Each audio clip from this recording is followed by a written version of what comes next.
Hello दोस्तों, कैसे हैं आप सभी। स्वागत है आप सभी का मेरे यूट्यूब चैनल पर।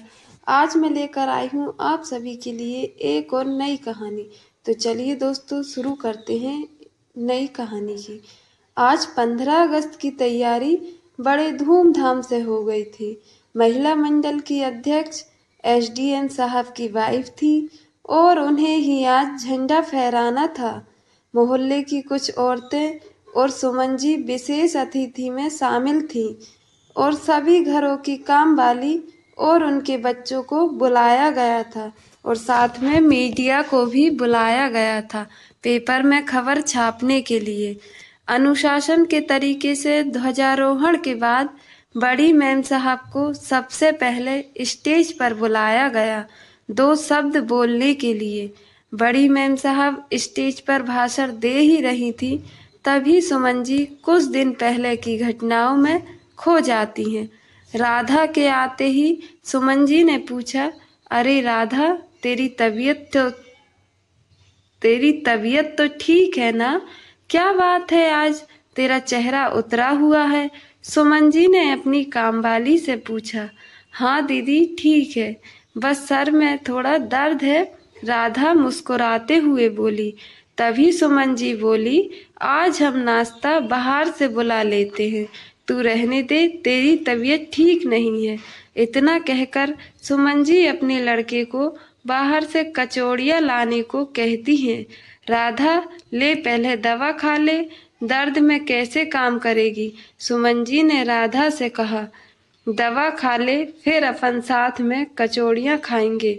बात ऐसी है, राधा सुमन जी के अलावा 2-3 और घरों में भी काम करती है।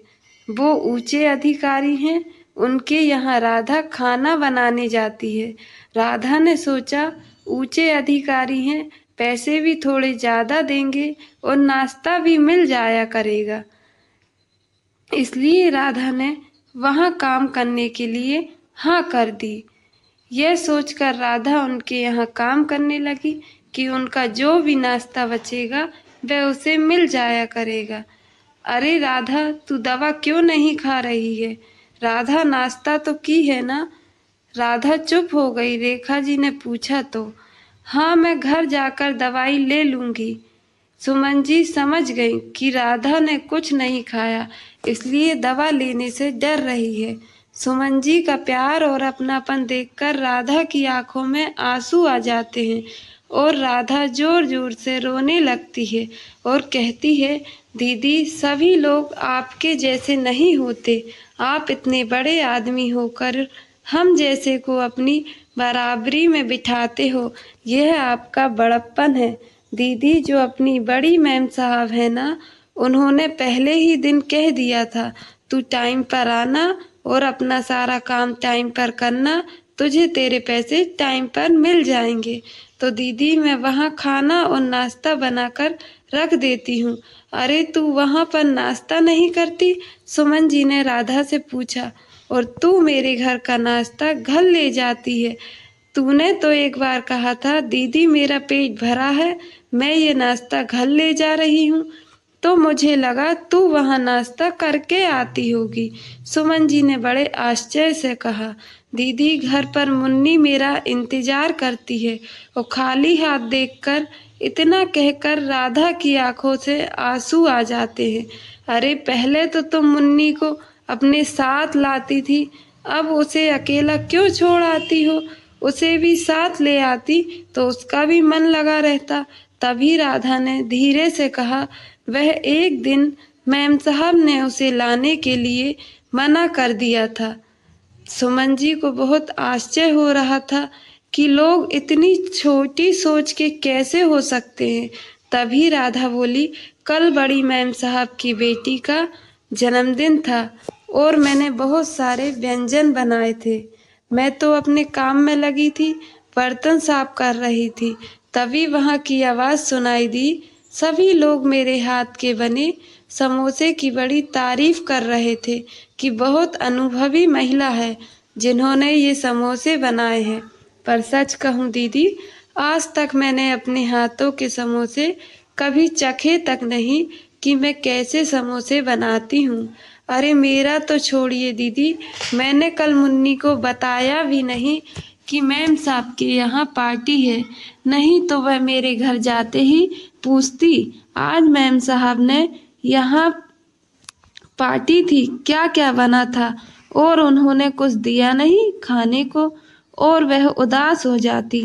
इतना कहते हुए बीच में रुक जाती है राधा और कहती है अरे मैम साहब, ये बात बड़ी मैम साहब को मत बताना, नहीं तो मेरी नौकरी चली जाएगी।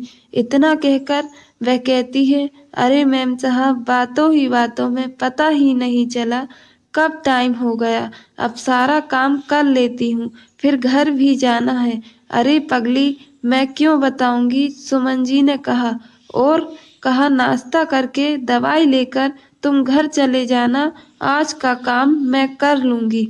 राधा तो ये सब बातें भूल गई, लेकिन सुमन जी को अंदर ही अंदर ये बातें खाई जा रही थी कि आखिर हम कैसे शिक्षित समाज में रह रहे हैं, जिसे छोटे बड़ों का मान सम्मान भी नहीं, और ये बड़ी मैम साहब इतनी पढ़ी लिखी हैं, फिर भी ऐसी मानसिकता।